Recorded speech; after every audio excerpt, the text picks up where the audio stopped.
आपने वेनेजुएला पर हमले की वो तस्वीरें देख ली होंगी, जब यूएस से जो हेलीकॉप्टर्स है वहाँ से वो सैनिक उतरते हैं और किस तरीके से वहाँ के जो राष्ट्रपति है उनको गिरफ्तार किया गया। अब यहाँ बात लगातार डोनाल्ड ट्रंप की भी हो रही है, उस कार्रवाई की भी हो रही है, अलग अलग प्रतिक्रिया भी उसमें सामने आ रही है। मगर एक बात यहाँ ध्यान देने वाली हो जाती है कि सिर्फ वेनेजुएला ही ऐसी जगह नहीं है जहाँ ऐसी तरीके की कार्रवाई की जा रही है या जो चर्चा का विषय बना हुआ है। अगर आपको याद हो तो ईरान भी चर्चा में बना हुआ है। क्यों? क्योंकि खामेनेई जिस तरीके से बयान देते जा रहे हैं, जिस तरीके से ईरान में प्रोटेस्ट हो रहे हैं, एक तरीके से जनजी आंदोलन शुरू हो गया है। क्यों? क्योंकि वहां कहा जा रहा है कि महंगाई बढ़ गई है। अब महंगाई एक दिन में बढ़ने वाली चीज नहीं होती कि आप एक रात को उठे और आप अचानक से कहें कि महंगाई बढ़ गई। तो ऐसे में क्या कुछ हो रहा है मिडिल ईस्ट में, क्योंकि जो कुछ खबरें सामने आ रही हैं उससे एक बात तो साफ है कि मिडिल ईस्ट में भी कुछ बड़ा होने वाला है, चाहे वो आज हो चाहे वो एक हफ्ते बाद हो, मगर कुछ ना कुछ बड़ा वहां जरूर होने वाला है।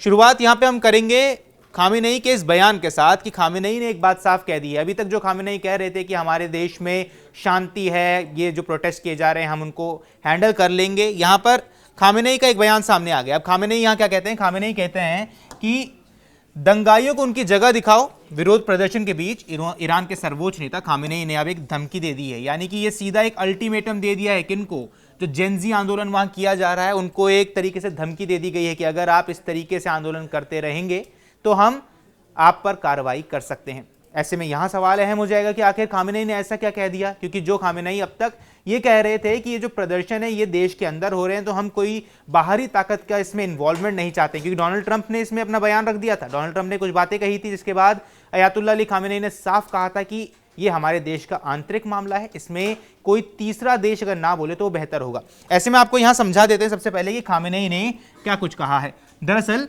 खामेनेई ने यहां एक बयान जारी किया, आपको पहले वो बयान समझा देते हैं। खामेनेई ने यहां कहा है कि हम प्रदर्शनकारियों से बात कर रहे हैं और अधिकारी भी प्रदर्शनकारियों से बात करना चाहते हैं, लेकिन बात करने का कोई फायदा नहीं होगा। यहां सीधी बात यह कह दी गई है कि कुछ दंगाइयों को, जो खामेनेई जिस तरीके का आरोप लगाते जा रहे हैं, खामेनेई ने यह आरोप लगाया है कि कुछ के पीछे कुछ विदेशी ताकतों का हाथ है, जो दुश्मनों ने जिनको खरीद लिया है। तो यहां दावा यह किया जा रहा है खामेनेई द्वारा कि जो प्रदर्शनकारी हैं उनके बीच में दूसरे देशों के लोगों को खरीद के वहां डाल दिया गया है, उनको पैसे दे दिए गए हैं कि आप उस एक तरीके से वहां पर प्रोटेस्ट कीजिए, एक तरीके से वहां पे जो हिंसा को बढ़ावा दीजिए ताकि जो इंस्टेबिलिटी है किसी भी देश में वो शुरू हो जाए। अच्छा, यहां पर एक बात और समझने वाली काफी ज्यादा अहम है। दरअसल खामेनेई ही वो नेता है जिन्होंने बीच में एक बयान और जारी किया था। अब जिस बयान की मैं बात कर रहा हूं, दरअसल वो बयान ये है कि जब डोनाल्ड ट्रंप ने ये बात कही थी कि हम आप पर हमला भी कर सकते हैं, हम इसमें इन्वॉल्व हो सकते हैं, तो खामेनेई ने एक बात कही थी कि हमें पता है निशाना कहां साधना है। यानी खामेनेई ने एक बात तो साफ कर दी थी कि अगर आप इन्वॉल्व होंगे तो हम आप पर अटैक कर सकते हैं। और खामेनेई ऐसा क्यों कह रहे हैं? क्योंकि देखिए, ईरान और अमेरिका कोई ऐसे देश नहीं है जो बिल्कुल अगल बगल में हो।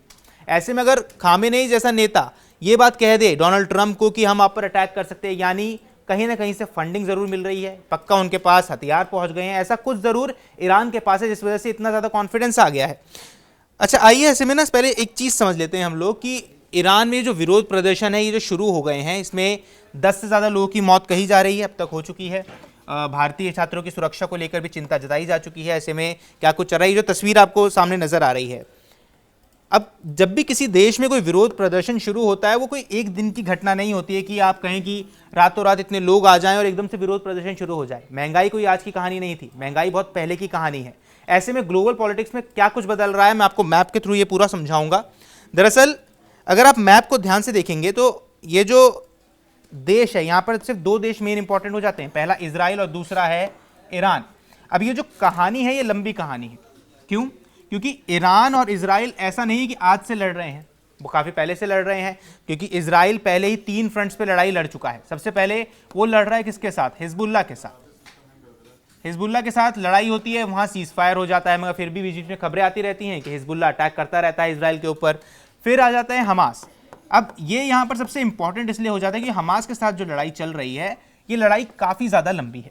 और तीसरे आ जाते हैं हूती विद्रोही, जो कि यमन में है। अब हूती विद्रोही एक तरीके से आप कह सकते हैं समुद्री लुटेरे जिनको कहते हैं ना, एक तरीके से आप वो मान सकते हैं, अगर आसान भाषा में आपको समझाऊं कि हूती विद्रोही वो हैं। अब हूती विद्रोहियों पर अमेरिका भी अटैक करता रहा है, हूती विद्रोहियों पर इजराइल भी अटैक करता रहा है। तो ऐसे में हूती विद्रोही एक हद तक खत्म हो चुके हैं। बात अगर हिजबुल्लाह की कर ले, अब जो हिजबुल्लाह ये लेबनान वाले इलाके में आता है, मगर क्योंकि इजराइल पहले ही लेबनान वाले इलाके में काफ़ी ज़्यादा हमले कर चुका है, तो इस वजह से जो हिजबुल्लाह है वो एक हद तक खत्म हो चुका है। अब यहाँ समझने वाली बात यह है कि जो इजराइल है, इजराइल के साथ बॉर्डर शेयर होता है जॉर्डन का। जॉर्डन और इजराइल के काफ़ी अच्छे रिलेशनशिप्स हैं, इनके बीच में कई ट्रीटीज़ हैं, जितना भी बिजली का संसाधन है या बिजली देना है, पानी देना है, वो इजराइल के थ्रू ही जॉर्डन में जाता है। यहाँ नीचे इजिप्ट आता है।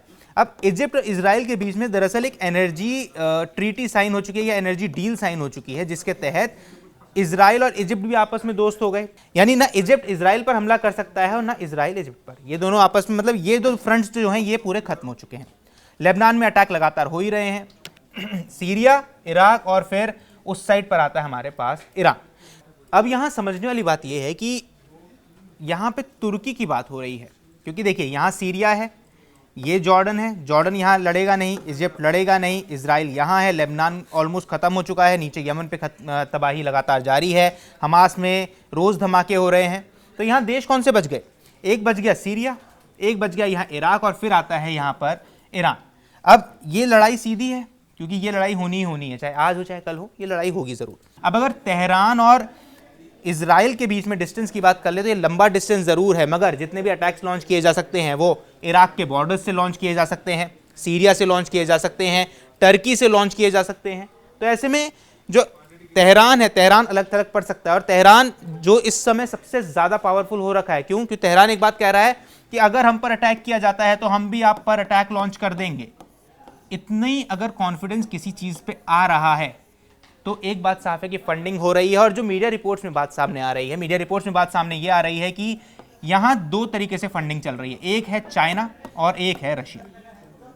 अब रशिया क्योंकि भारत का भी दोस्त है, कई और जैसे इजराइल का भी वो साथ देता रहा है, एसएस के जो डील्स चलती रही हैं, अमेरिका के साथ भी डील्स चलती रही हैं, तो ऐसे में रशिया जो है, रशिया इसमें लॉजिस्टिक सपोर्ट जरूर दे रहा है मगर छुप के दे रहा है, मगर चाइना इसमें खुल के उनको आर्म्स भी प्रोवाइड कर रहा है, लॉजिस्टिक सपोर्ट भी दे रहा है। ऐसे में जब इतना बड़ी जो ये पावर है चाइना, चाहे आप माने या ना माने, चाइना एक पावर जरूर है। अब अगर इतनी बड़ी पावर ईरान के साथ मिल जाती है तो कहीं ना कहीं मिडिल ईस्ट के लिए बहुत बड़ा खतरा बन जाता है।